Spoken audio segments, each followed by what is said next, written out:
Sanjibet Elma, des actualités uniques, dynamiques et renversantes dans le journal TV.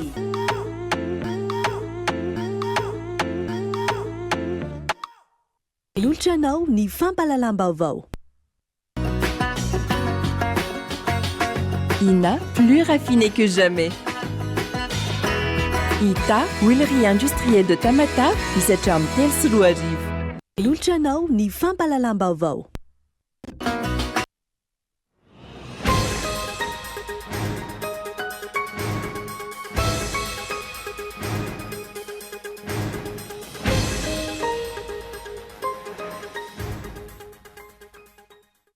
Misy sokatra ny fanadihadiana mahakasika ilay lozan-dranomasina namoizana ain'olona 320 tao a Kazomborona, distrika Nambilobe ny aliny sabotsy teo, hoy ny Prime Ministre androany. Ny tenany izay nilaza anamafy ny fanaraha-maso ny sisitany isoroana ny loza toy izao. Mitentina 730 miliara ariary ny etratsy nalohan'ireo mpandraraha solika tamin'ny fanjakana malagasy ny taona 2024. Ny fanjakana izay ananan'izy ireo vola be ihany koa amin'ny alalan'ny pasif na ny elanelam-bidy amin'izay viditsolika izay. Solombavam-bahoaka roa amin'izao fotoana no misy manao ampamoaka amin'ny tambazotra tserasera ho miraitsy kombakomba amin'ny trafikana volamena veto Madagasikara.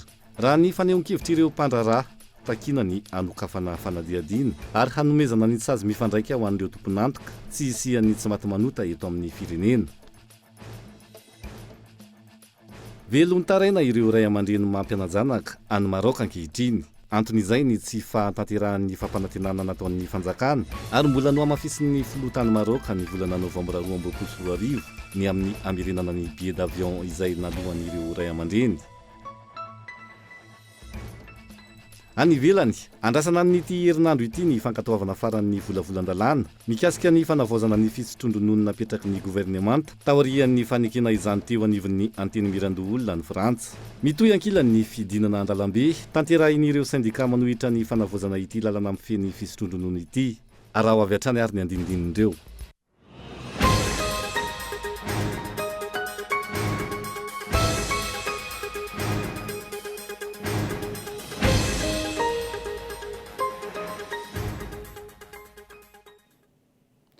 Alatsinainy fa 13 ny volana Martsa taona 2024 manatitra ny Araba indray tombo-kilasy tombo-vavy tonga soa atao anaty fotoana ny fampalalam-baovao amin'ny fiteny malagasy amin'ity ala ity ampanajana ihany koa no anasananao anarak'izany hatramin'ny farany. Avy hatrany dia makasika ny lozan-dranomasina Mahatsiravina tao Ankazomborona Fokotany sy commune Beramanja distrika Nambilobe no ndeha isantarantsika ny fampalalam-baovao amin'ity ala ity. Misokatra ny fanadihadiana mahakasika ilay sambo izay nitondra olona nitsokosokoka ny aran-doza. Ny andro sabotsy alina ifoa alahady ary namoizanain'olona 320. Hoy ny Prime Ministre lehibe ny gouvernemanta tamin'ity androan'ity tany Ambilobe. Amafisina ihany koa raha ny fanazavana ny fanaraha-maso ny sisitany isoroana ny loza tahaka itony. Ialana tsiny moa an'izay mety hotohina amin'ny sary ao anatin'ity fanadihadiana manaraka ity. Henri Florian. Atreto mba hatratra 320 ireo nambony ainy raha toa ka mbola misy kosa ireo karohany tamin'ireo olona nikasa ivoaka ny tsokosokany Madagasikara ka ho an'ny Mayotte tamin'ilay sambo izay rendrika tamin'ny faridranomasin'ny Ankazomborona commune ambanivohitra Beramanja distrika ny Ambilobe. Raha ny fantatra miisa 770 ireo mpandeha tao anatin'ilay sambo ary 420 ireo avotra somatsara. Nambaran'ny Prime Ministre lehibe ny gouvernemanta nandritra ny fandalovany tany Nosy be androany fa ho amafisana ny fanaraha-maso ny sisitany sy ny famovozana an-dranomasina isoroana ny loza tahaka izao. Mila apetraka ny rafitra rehetrarehetra mba ahafahana mahazo ny renseignement tena azo lazaina hoe fa tena izy mahakasika ny zavatra roa satria raha tsy manana zay tsika ary tsy manana zay fisoroana zay tsika tsy afantsika ihany koa miantisipe zavatra ohatran'izao eo sahirana tsika. Fantatritsika fa ny lalana vita aty amintsika dia lasa falemena amintsika ihany koa satria araroatiny sasany zany lalana zany mba hidirana tsokosoko eto Madagasikara, tsokosoko eto amin'ny faritra Dianas, faritra Sava. Ny zavatra fahatelo dia tsy maintsy amafisitsika ny enquête. Ny enquête efa misoratra amin'ny fotoana zao mba fantarina hoe iza ny tambazotra. Misy mandefa tsokosoko roa olona roa ary tsy ny eto Ambilobe ihany fa ny anambanja, ny any Vemara, ny any Diego, Diego 2, ny any Osibea sy dia momba fizitsika. Hatreto sy tena fantatra mazava ny antony nahatonga ny fahasimban'ilay sambo nitondra ireo mpandeha ireto. Nandrovitra avokoa raha ny fantatra ireo mpandeha miisa 720 izay afatra somatsara noho nitahotra izy ireo amin'ny fanaovana fanadihadiana sy ny mety ho ampidirana azy amponja. Raha iverenana, tranga matetika mpiseho isan-taona any amin'ny faritra iny ny fisiany andian'olona mikasa hivoaka antsokosoko tahaka izao. Tsy hita mazava ankilany ny fandraisana ndraikitra ataon'ny mpitondra fanjakana voakasika azy ireo sy ny fanaraha-maso entitra eny amin'ny faridranomasina. Andrasantsika indray aloha voalohany indrindra ny makasika izay voka-panadihadiana makasika ity lozan-dranomasina ity voalohany, ary ny manaraka izay ny makasika izay fepetra entina manara-maso ny asistany Madagasikara izay. Fa etra mitetina 9.3 miliara no tsy nalohan'ireo mpandrara solika tamin'ny fanjakana malagasy ny taona 2022 ny fanjakana malagasy izay ananan'ireo mpandrara solika vola amin'ny alalan'ny pasifa ihany koa na ilay elanelam-bidy amin'ny solika sy ny vidiny eny an-tsena amin'izao fotoana izao. Gaeton Andrietsilavo. Nandritra ny taona 2022 tsy nandoetra ireo mpandrara solika eto amintsika ary tsy nandoa ihany koa ny fond routier. Tafiakatra tany amin'ny 9.3 miliara ariary io etra tsy voaloha io raha ny fanazavany ny ministra tompon'andraikitra. Petrolier moa zany ireo pasifa izay endrasany amintsika dia tsy nandoetra izy ireo nandritra ny taona 2022 ary izay etra tsy nalohan'izay dia mitetina 1,136 miliara ariary no tsy nalohany tamin'ny fanjakana. Anisan'ny tsy nalohany ihany koa ilay antsoina hoe redevance de secteur sy ny fond routier mbola tsy nalohany izy ireo ka mitetina 23 miliara ilay redevance de secteur tsy nalohany izy ireo ary 247 miliara ny fond routier mbola tsy nalohany izy ireo. Raha ny loharano mba vao azo mahatratra 7.7 miliara ariary ny volan'ny fond routier amin'izao fotoana ary mbola iampy io 7.9 miliara ariary tokony alohan'ny mpandrara solika ho an'ny taona 2022 io. Taorian'ny ny fampidiniana sy ny fampiresahana nisy ny fifanarahana natao teo amin'ny fanjakana sy ireo mpandrara solika. Dia manaiky ny verina andoha ny trosan'ny fanjakana ny aminazy zany izy ireo fa itsakilany kosa ny fitondram-panjakana malagasy dia manaiky ihany koa ny andohan'ilay pasifa zany ilay teneninao hoe elanelan'ny vola tokony ho alohan'ny vahoaka amin'ny vidiny carburant normal sy ny vidiny eny an-tsena amin'izao fotoana izao izay moa natsotsika hoe pasif. Dia io pasifa io efa nosoratana any anaty loi de finance initiale 2023 zany ahafahantsika fanjakana malagasy mandoa azy dia ampiarahana zany ny fotoana andoavantsika azy sy ny fotoana iverena ny petrolier amin'ny fandoavana amin'ny trosany aty fitondram-panjakana malagasy. Amin'ny alalan'ny bon de trésor no andoavan'ny fanjakana ny vola any amin'ny mpandrara solika izay tsy maintsy iandrasana ny didim-panjakana amin'ny famoahana azy. Raha azo ireo vola ireo vao miverina mandoa ny etrany ireo mpandrara solika. Dia ifampiandriandreo aloha zany ny fanjakana sy ireo mpandrara solika ao anatin'izay. Fanankatoavana ny famoahana 2.3 tapitrisa dolara apahan'ny fahatelo amin'ny FEC na ny facilité élargie de crédit avy amin'ny tahirim-bola iraisam-pirenena mandritra ny 3 taona izany hoe hatramin'ny volana May 2022 no ampiasaina ireo vola ireo. Gaeton Andrietsilavo. Nivoaka ny FEC na ny facilité élargie de crédit andiany fahatelo avy amin'ny FMI izay mitetina 2.3 tapitrisa dolara. Maro ny teboka nahitana fanatarana ho iny eo anivon'ny FMI ka nahafana ny roso tamin'izao famoaham-bola izao. Ohatra amin'izany ny fametrahana ny fangaraharana, ny fanaovana tatitra ny vola lany isam-bolana izay omenan'ny FMI, ny fametrahana ny Cour des comptes sy ny RAI na ny agence de recouvrement des avoirs illicites. Maro ihany koa nefa notsitratra ka nampanano sarotra ny famoaham-bola tamin'ity andiany fahatelo ity.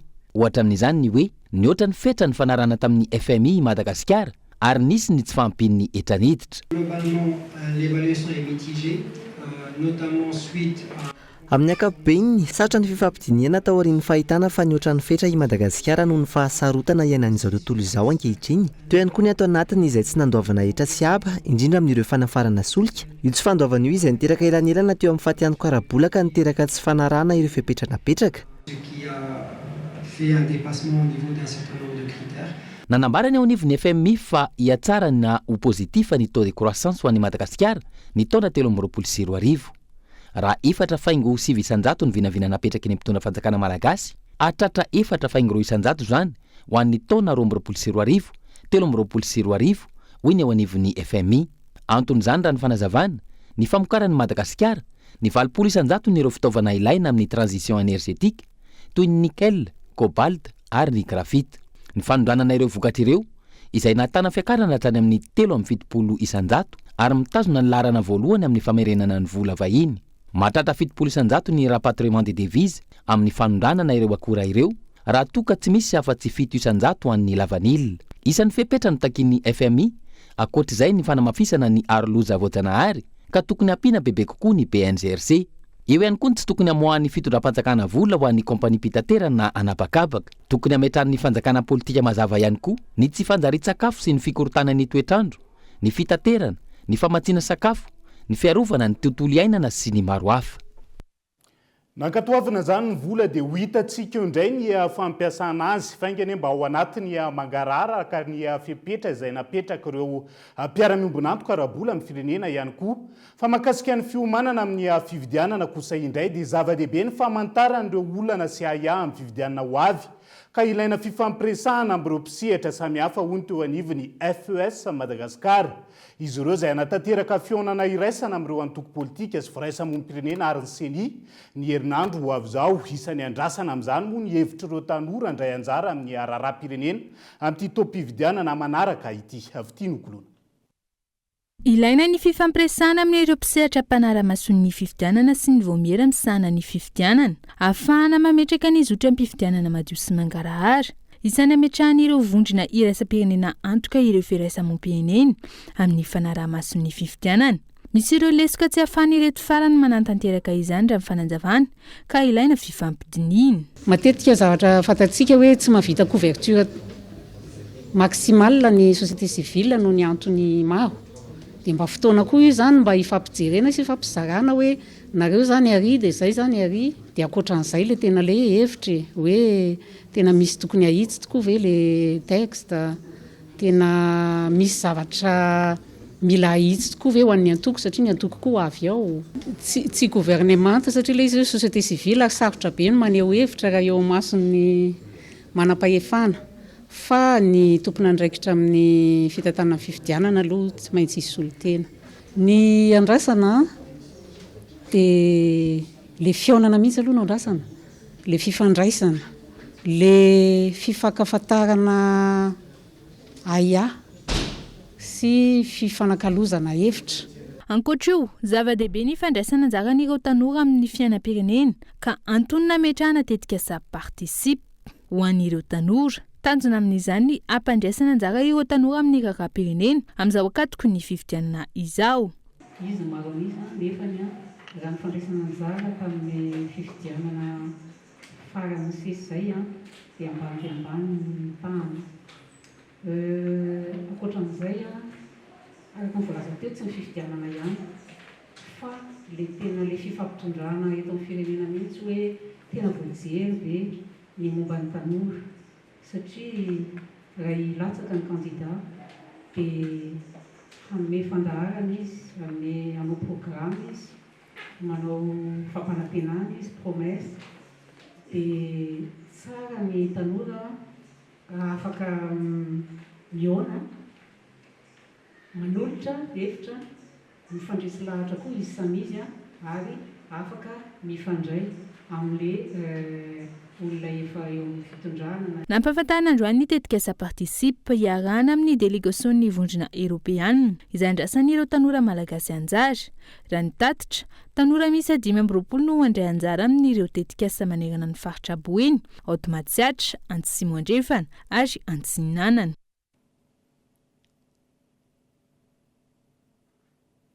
Fanarana solombavam-bahoaka miisa 2 indray amin'izao fotoana no misy manao ampamoaka amin'ny tambazotra tserasera ho piraitsy-kombakomba amin'ny fanaovana trafika na volamena avy eto Madagasikara ankehitriny ankoatra ny volamena 3.70 kilao izay voalaza ho nandraisana izy ireo anjara. Maro ny volamena malagasy voaondrana antsokosoko ka takina ny anokafana fanadiadiana ary anomezana sazy mifandraika ho an'ny tompon'antoka tsy isiny tsy maty manota eto amin'ny firenena oro mpisehatra anatiny arena kibony tany nanaovana fanadiadiana tamin'ity androan'ity. Niparitaka tamin'ny tambazotra tsiratsira nanomboka ny farany herinandro ny anarana solombavam-bahoaka roa voalaza ho miray tendro amin'ny tambazotra mpanao ny trafika volamena avy eto Madagasikara. Isan'izany ny volamena 370 kilao lasany Afrika Atsimo saika naondrana antsokosoko any Dubai izay ampiasain'izy ireo ny immunité parlementaire ka tsy azo sakasakana anatreny anivon'ny seranam-piaramanidina araka ny dossier niparitaka hatrany. Tsy vao izao no nisian'izay tambazotra manondrana antsokosoko ny harem-pirenena izay ary nanamafy azy ny fepetra noraisin'ny fanjakana manodidina ny siam-piariana volamena ankehitriny. Io moa zany dia tena ialana tsiny amin'ny vahoaka malagasy satria ny tenanay izao dia anisany nandray anjara tamin'ny raha hetsika 7 satria ny zavatra maromaro ny antonantony zany natonga no netsika 7 reny. Ny zavatra nagaga nefa dia vao nipetraka nefa le ataontsika fanjakana tetezamita ialana tsiny tamin'ny namana mpiara-mitolona zany fa vao nipetraka le izy dia nahazo anarana hoe Alibaba fantatra roa ny tohiny dia mbola mitohy zany le zavatra sy taty afara dia efa nanao fanambarana koa zahay hoe lozan'izay mahalala ny tsy milaza ary lozan'izay lazaina ny tsy mino dia manao antso amin'ny vahoaka malagasy zany. Misy ny lalàna izay ahafahana manao an'io asa fitrandrahana rena kibony tany io dia ahoaka angambany hoe hivoaka ny atota taratasy avoay le permis dia ny fanjakana manara-maso an'ireo mpandraraha reo satria raha ohatra ka mitohy zany usel de permis io dia tsy maintsy izy foana dia tsy maintsy manota dia manahirana be satria lasa ohatran'ny hoe organisation mafieux no mitondra ny tany sy ny fanjakana. Namafisin'ity mpandraraha misehatra ity ihany koa fa mbola ambony lavitra noho ny tarehimarika avoaka manodidina izay fanondranana antsokosoko ny volamena izay ny zava-misy eto amintsika. Nanitsahatra nanomboka ny 5 septambra 2024 aza ny fanondranana ny volamena mitohy ny fitrandrana azy ny fotony ary tsy azo heverina ny tsy isian'ny fanondranana antsokosoko ireo vokatra. Raha ataontsika fotsiny zao mikajy tsotsotra efa mihoatra ny roa tapitrisa zany ny olona mitrandraka arena kibony tany amin'ny sehatra ny raha hijereny Maivatanany ianao, mijereny Andavakoera sy manodidina ianao, mijereny any amin'ny faritry Voilava ianao, mijery ny toeran'ny Somanonga sy ny karazan'ireny maro dia maro dia maro ny toerana mamoaka an'izy io. Ka raha atao ny kajikajy manokana angambany manokana mikasika ny fitrandrahana io raha ny olona ray mahazo 1 grammes par jour zany dia ataovy ny rapport ataontsika hoe ampitombo roa tapitrisa zay fa manakaikikaiky ny 9 taona isan-kerinandro zany ny volamena mety ahazo mivoaka eto Madagasikara voatrandraka eto toerana ka tsy mahagaga raha ohatra ka mety misy mivoaka sy tsy hita reny volamena reny satria mbola mitohy ny asa fitrandrahana mitohy ny asa collecte zany ny famorinana reny volamena reny eny amin'ny toerana maro samihafa izay misy an'ilay fitrandrahana. Ankoatran'ny volamena, solombavam-bahoaka sy tompona raiky mpanjakana maro no voatonontonona ho ambadiky ny trafika na harem-pirenena isantsokajiny ary isan'ny efa nanao tatitra momba izay ny OSCE na ny Organisation de la Société Civile sur les Industries Extractives ny 14 febroary lasa teo araky ny notaterina teto amin'ny fampalalambavao. Fanontaniana mipetraka araka izany ny hoe aiza ho aiza ny fanadiadiana sy ny fandraisana fepetra momba izay tsy isian'ny tsy maty manota eto amin'ny firenena izay. Ireny zany mety ho ambadiky ny trafika na volamena eto amin'ny firenena fa raha ny sehatra lavanila ihany koa dia manapirofo ny ahian'ny mpisehatra lavanila eto an-toerana ny amin'ny fisin'ny ampimamba. Ataona mpandraraha malagasy miara-miasa akaiky amina mpandraraha ny velany fanokafany komko na ny commission de la concurrence suisse fanadiadiana makasika ny vidiny lavanila avy eto Madagasikara amin'izao fotoana izao. Tokony halalaka ny siam-piariana lavanila ary ny lalàna ny tolotra sy ny tinady ihany koa ny tokony hamaritra ny vidiny fa tsy mifameram-bidy napetraka ny fanjakana malagasy raha ny fanazavana. Mitsikafina tsikelikely amin'izao fotoana ny lalao maloto sy ny fifaninana tsy ara-drariny izay misy anatin'ny siam-piariana lavanila eto Madagasikara. Isan'ny porofon'izay ny fanokafan'ny Komko na ny commission de la concurrence suisse fanadiadiana eo amin'ny sehatra iraisam-pirenena mahakasika ny vidin'ny lavanila ankehitriny ny fitodongam-bidy izay vokatry ny fifanarahana tsy ara-dalàna atao anavondrina matanjaka eo amin'ny fandraharana lavanilina eo amin'ny sehatra iraisam-pirenena miara-miasa amina mpandraraha goavana eto amin'ny firenena. Ny komkomo amin'ny maha-commission miaro ny resaka concurrence azy dia saro-piaro izy amin'io resaka concurrence déloyale io. Matoa ny komkomo manokatra ny fanadiadiana io dia efa misy zavatra tsikariny zay ary raha ataontsika ny rapprochement amin'ny zavatra misy eto Madagasikara amin'izao ohatra ny tombona ihany le ay fa mbola ay moa izy hatreto fa ny komkomo zany tsy mitovy ny antsika ety Madagasikara sy ny tany mahantra ny fomba fiasa ny tany mandroso fantatsika tsara ny tena tenena mahakasika an'izay. Manoloana ity fanokafan'ny komko fanadiadiana ity ny vahiny indray no mahatsapa ny marary ny sehatra lavanilina indrindra ho an'ny mpandraraha malagasy ankehitriny raha ny fomba fijerin'ireo mpisehatra. Ny fanjakana izay tsy hita taratra manoloana ireo olana misy izay efa namafisin'ireo mpandraraha avy amin'ny faritra maro fa avy amin'ny fipetra noraisin'ny fitondram-panjakana ankehitriny. Io resaka agrément io sy resaka prix plancher io ihany ny afaka migarantira an'ilay resaka hoe concurrence amin'ny sehatry ny varotra ka tokony avela malalaka. Ho hitantsika eo moa zany fa hoe mandeha ny enquête zay ataon'ny Komko miandry ampanajanytsika izay vokatra izay fanadiadiana atao amin'ny Komko zay ary manantena koa zany izahay fa andray ny andraikiny ihany koa ny fitondram-panjakana malagasy satria ny vahiny indray ity zao no ohatra ny tena hoe sarotiny nonontsika tompony. Vondrona orinasa miisa 3 no arahin'ny Komko maso akaiky mahakasika izay fifehezana ny vidin'ny lavanilina avy eto an-toerana izay ankehitriny. Ny iray any Suisse, ny iray any États-Unis ary farany any Allemagne. Isan'ny efa nanao ampamoaka mahakasika ny fisina ampimamba manodidina ny sehampiariana lavanilina ihany koa ny Transparency International ny volana novambra 2024. Ny GEL na ny Groupement des Exportateurs de Litchi no voalaza ho mifehy ny fanondranana indrindra ny makany amin'ny vondrona Europeana tamin'izay saingy tsy nisy hatreto ny fanadiadiana ny sokatra. Amin'ity manaraka ity ny Komko izay sapandraharaha izay manaramaso ny fisian'ny fifaninana ara-barotra mazava ny manokatra ny fanadiadiana ka andrasan'ny maro ny isian'ny ampamoaka momba ireo kolokolo sy fitantanana maloto manodidina ny sehampiariana lavanilina. Fa tsy miaro matany mandala ny demokrasia ny Madagasikara ny fitsarana avo momba lalam-pandrenina amin'izao fotoana izao. Hoy ny solombavambahoaka Roland Ratsiraka manoloana ny valin'ilay requête izay napetraka izy ireo farany teo. Tsisy intsony ihany koa ny fiarovana ny azon'ireo solombavambahoaka amin'ny fahafahana mametraka sy manao ny fitsipaham-pitokisana endrika tsy fanarahan-dalàna ireny ka mampametra-panontaniana ny amin'ny zava-misy andry aoriana. Henri Florian. Nambaran'ny solombavambahoaka Roland Ratsiraka fa fahefana feno omen'ny lalam-panorenana ireo solombavambahoaka ny fanaovana ny fitsipaham-pitokisana. Zo voafaritry ny lalam-panorenana ho an'ireo solombavambahoaka ihany koa ny mahakasika ny motion de censure. Nolavina ireo ankehitriny araka ny didina avoaka ny ACC farany teo momba ilay requête izay napetraka ireo solombavambahoaka teny anivon'ny ACCDED ka ity farany no nametraka ilay fangataham-panazavana teny anivon'ny ACC na ny fitsanana avo momba ny lalam-panorenana. Manaprofo ny valinteny ny ACC iny hoy ny solombavambahoaka Roland Ratsiraka fa mamotika ny mahatany mandala ny demokratika ny firenena malagasy ny ACC ary manitsakitsaka ihany koa ny fahefana omenina ny solombavambahoaka. Fatapoko zany ankehitriny fatapirenena efa nivoaka ny fanapa-kevitry ny ACC iny fa zareo zany dia tsy miaro ny demokrasia, tsy miaro ny tany-tandalàna, tsy miaro ny zony solombavambahoaka ary tsy ho hisy intsony ny ahafahana manao motion de censure eto amin'ny tany sy ny firenena. Ka dikan'izany amin'ny fifidianana ho avy io dia ho taitritsika menakava raha sanatriany vava hoe io marina fa tsy hitsara ny fifidianana amin'ny tokony izy fa irona amin'ny fiarovana ny fitondrana.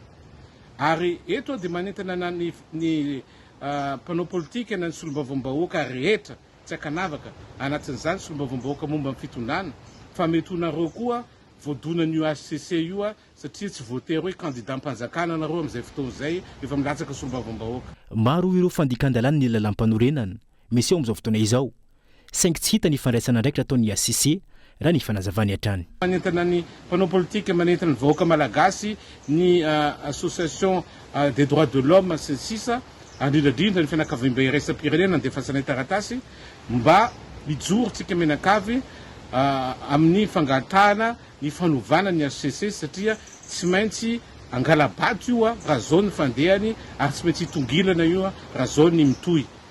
zay zany tena takinay zava-dehibe zany satria efa indroa miantona zay a na intelo ary am'le lalàna velona tsy ajainy ny lalam-panorenana tsy ajainy ao ohatra le hoe lehibe ny mpanohitra tsy ajainy HCC ao ohatra hoe gouverneur tsy anatin'ny texte tsy anatin'ny lalam-panorenana dia maninona misy gouverneur be dehibe zany ny zavatra tsy ajainy HCC ankehitriny ka tsy maintsy mijorotsika menakavy toko place tokvavy fa zontsika manana mpitsara miaro ny demokrasia miaro ny tanitandalàna zon'olombelona zany raha iverenana taratasy fangatahana fanazavana mifanaraka amin'ny lalam-panorenana tsy ilay tsy fanajany ny filoam-pirenena ny lalam-panorenana sy ny fampiatona ny motion de censure teny Tsimbazaza ny volana desambra taona 2024 lasa teo ity requête nataony ireto sobavim-bahoaka ireto ary izao nolavy ny ACC fanindroany izao indray.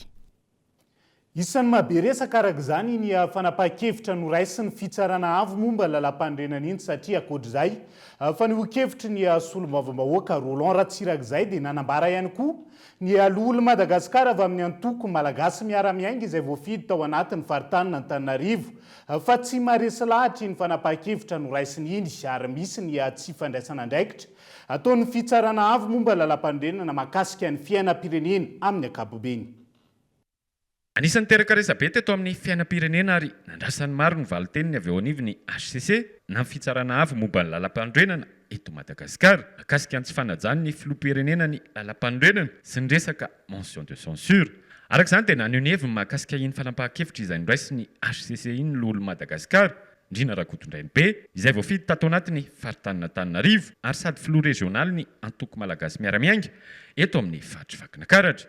Nanambarany tenany fa tsy maharesy lahatra ny fanapahan-kevitra izay noraisiny HCC iny. Miaraka na eno isika mikasika an'iny toetra raha iny fijerina azy manokana tsy maharesy lahatra iny fanapahana navoaka ny fitsarana avo momba ny lalam-panorenana iny. Tsy mandray ny andraikitra izy amin'ny asa izay tokony tanterahany satria ohatrany tsy voavaly araka an'izay tokony ho izy ny fanontaniana napetraky ny solombavam-bahoaka sy ny HCT CET.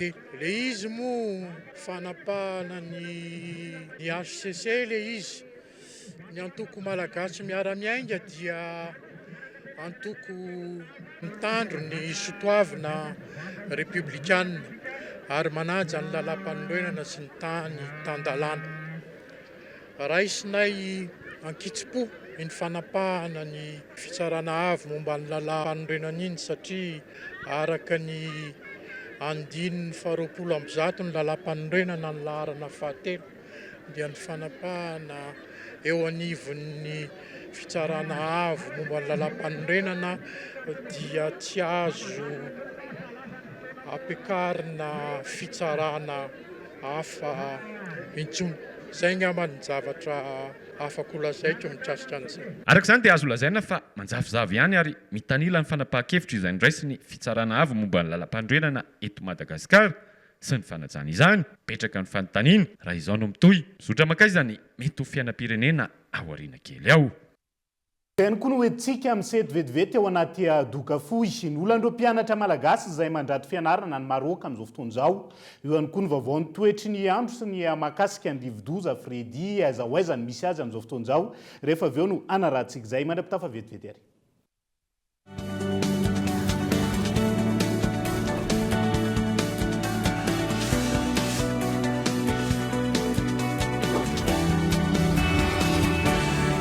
Finday kado smartphone vaovao be S Prime. Finday raitra ifandraisanao maharitra amin'ireo akaiky anao amin'ny vidiny 399 000 ariary. Tonga vahaingana eny amin'ny teny marshop anjifan'ilay ho anao.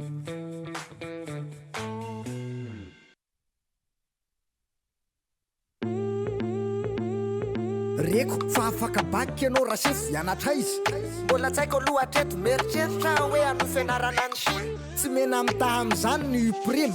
Zany ny orinasa ngeza ary matokeza sady tena mora faraka izay mora ny écolage. Ny prime tamin'ny 2007 defa nisy donko azo antoka ny azahoana ny bac plus. Ara-dalàna tsara mihitsy ny diplôma flaire BTP fa miankina aminao foana. Ao ny gestion sy ny management sa ianao tsy te hitantany orinasa mbavainty.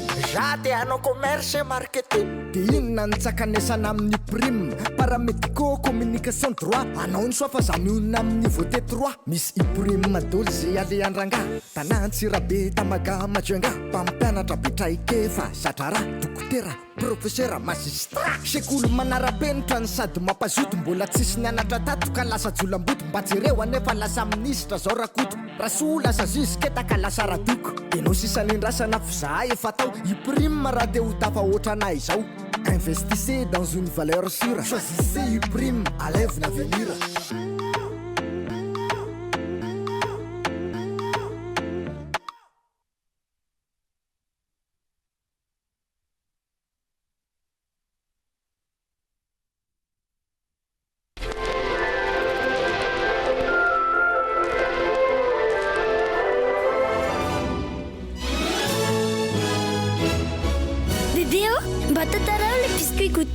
Nisy rivotra fofofo be ny teny etsa feno varim-bazaha na nebina daholo ny voanina voaloboka sy voanjo ary mifangaro ka nanome ny biscuit complet gouty mampavitrika antsika isan'andro. Biscuit complet gouty vita avy amin'ny lafarina feno otrikaina hoandro teo salama sy atanjaka be.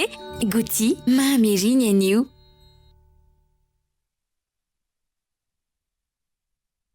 Ina dia vita amin'ny soja voafantina mba hampatsiro ireo karazan-tsakafo karakarainao. Ny menaka Ina dia ahitana oméga 3 sy oméga 6 ary ara-pahasalamana no ny otrikaina entin'ny soja. Ina ilay menaka manome tsirony nahandronao isan'andro.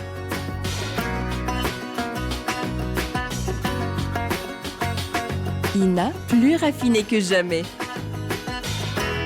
Ita, huilerie industrielle de Tamata, misy hatramin'ny 3 sy 4 arivo.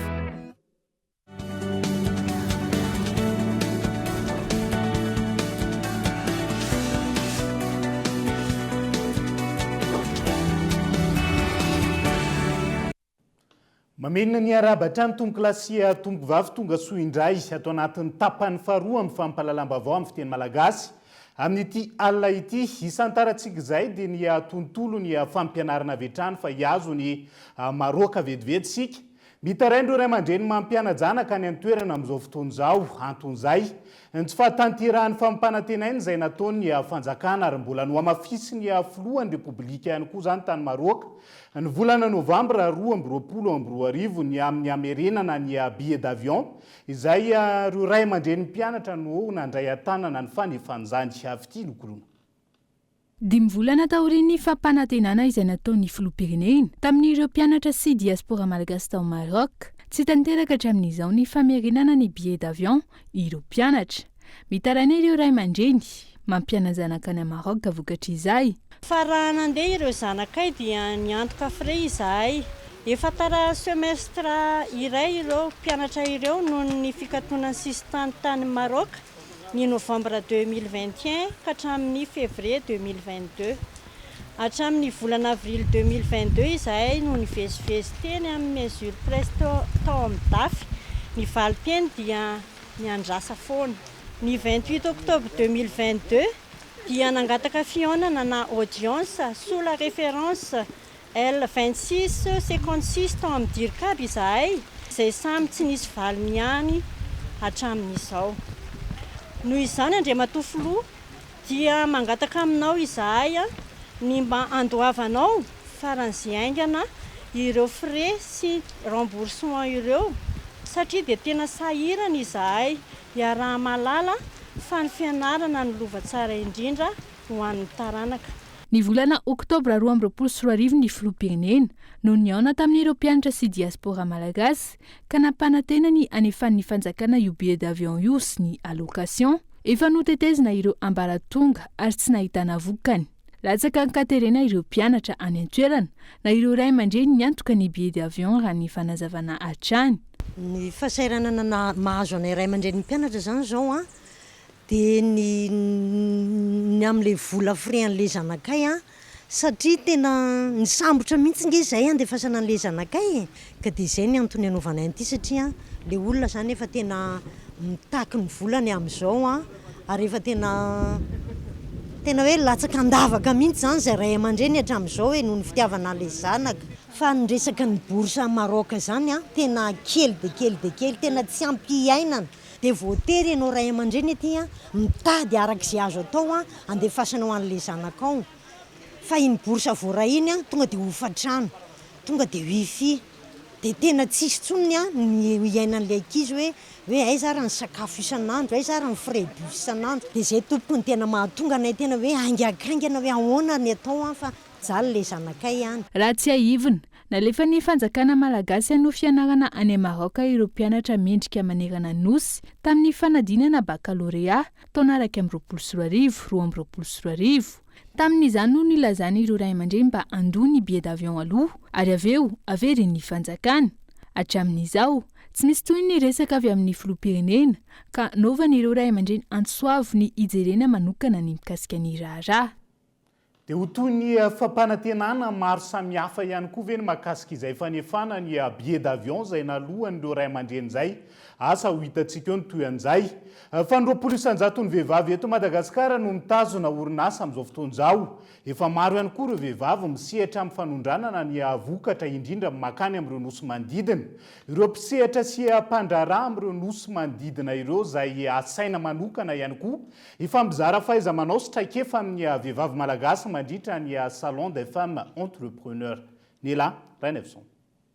Efa maro ireo vehivavy mpandraharaha manondrana entana any ivelany izay ahitana ny resaka agroalimentaire, ny artisanat sy ny maro hafa. Efa manana toerana amin'ireo faritra manodidina ny Madagasikara ireo vehivavy mpandraharaha amin'ny fialafy ny fanondranana rano fanazavana. Mampitombo ny traikefa ny fandraisana ireo mpandraharaha avy any ivelany rany fanazavana. Misy tena voafaritra tsika amin'izao fotoana satria mbola tsy misy ny structure tena hoe manamaritra ny orinasa tantan'ny vehivavy sy ny orinasa tantan'ny lehilahy kanefa afaka miteny izay hoe mihoatra ny 20% eo zany ny vehivavy matompona orinasa eto Madagasikara raha ny azo rehetra tamin'ny structure eto Madagasikara.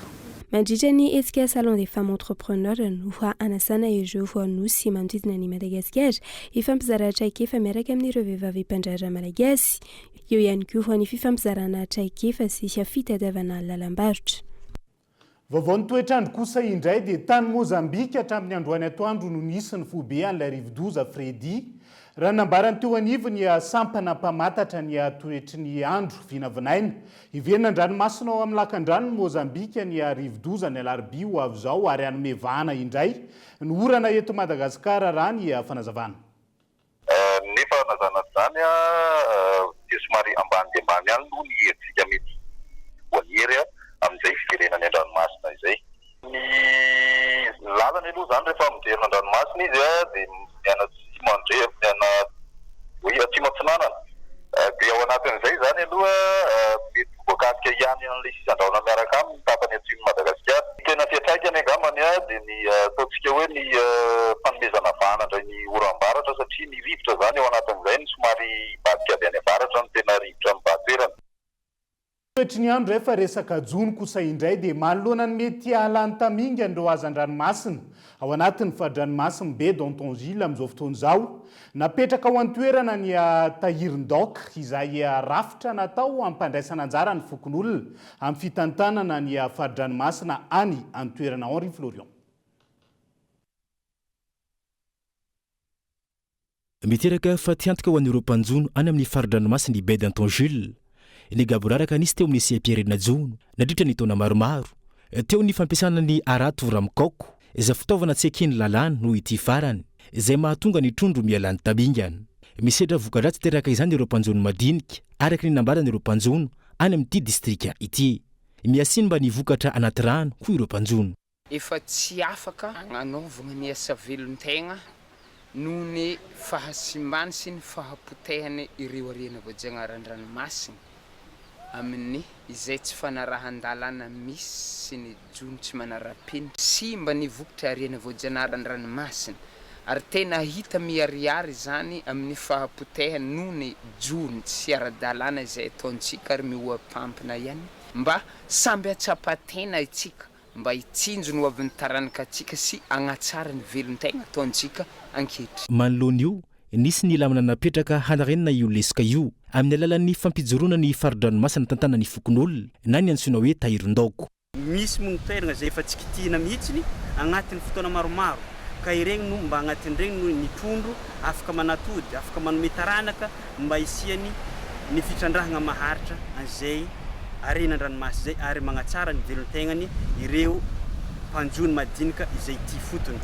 Faritra misy 12 no ametrahana izany tahiron-daoko izany mba tsy halany tamingana ireo hazan-drano ao amin'ny distrikny Maroantsitra sy Manaravaratra izay tafiditra ao anatin'ny faridranomasy ny Baie d'Antongile.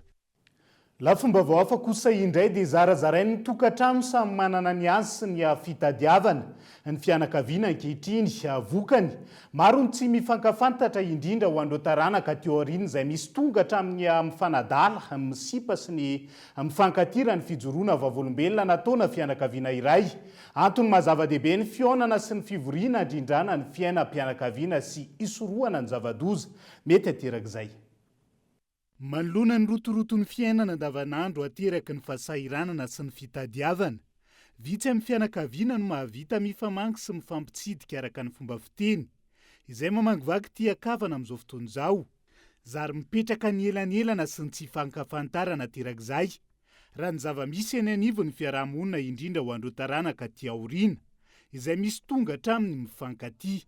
Raha mahita moa amin'izao fotoana izao fa ny teknôlôjia mandroso dia mandroso mihitsy dia amin'ny tsy afenina antsika mianakavy fa saika mirona any amin'ity ilay internet sy le Facebook ty ny ankizy amin'izao fotoana izao. Ka aminay taranaky ny papanay sy mamanay izay misy ao amin'ny 500 miaraka amin'ny havana ampitan-dranomasina dia tsy mifankalala fa mifampikôtikôty azafady lahy dia direct le fitenenako.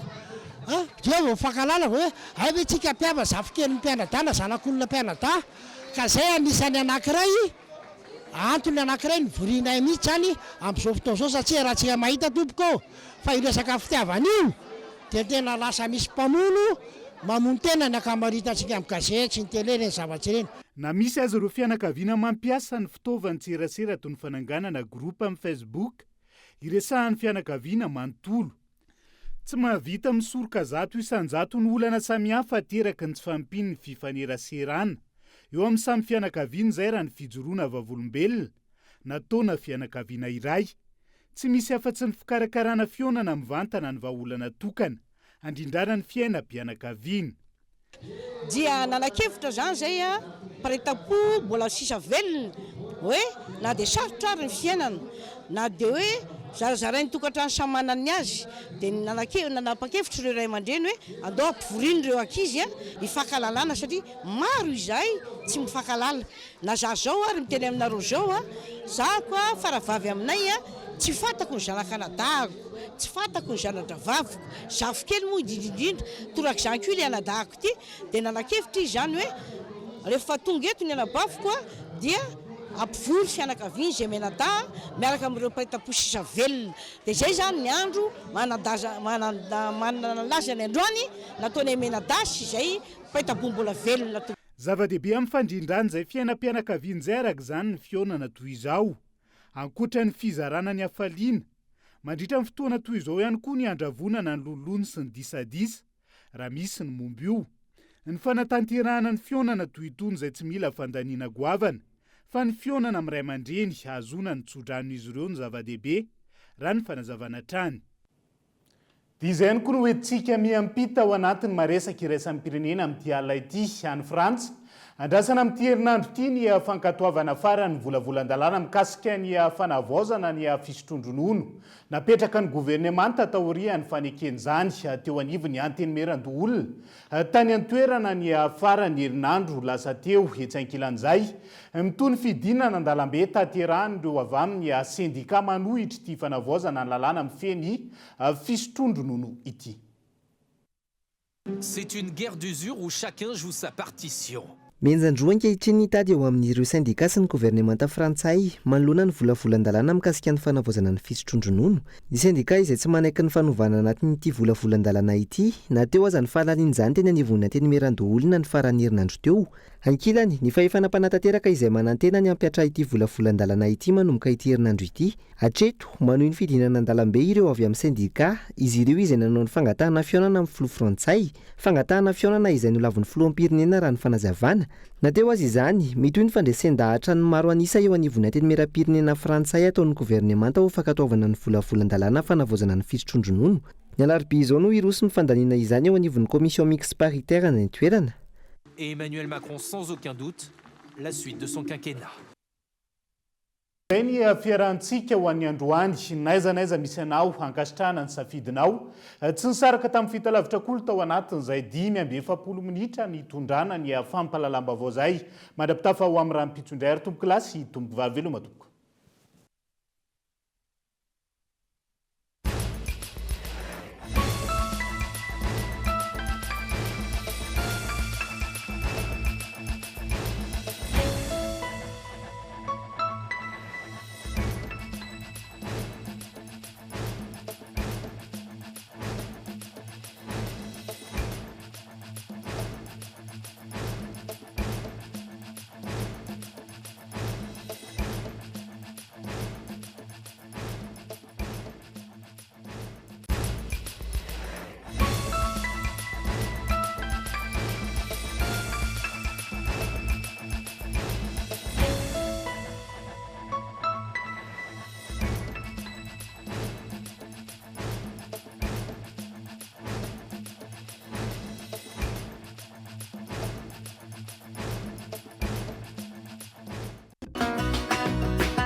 INA, plus raffiné que jamais. ITA, huilerie industrielle de Tamata, Isacham Telsulu arrive. Vous a présenté Nivava.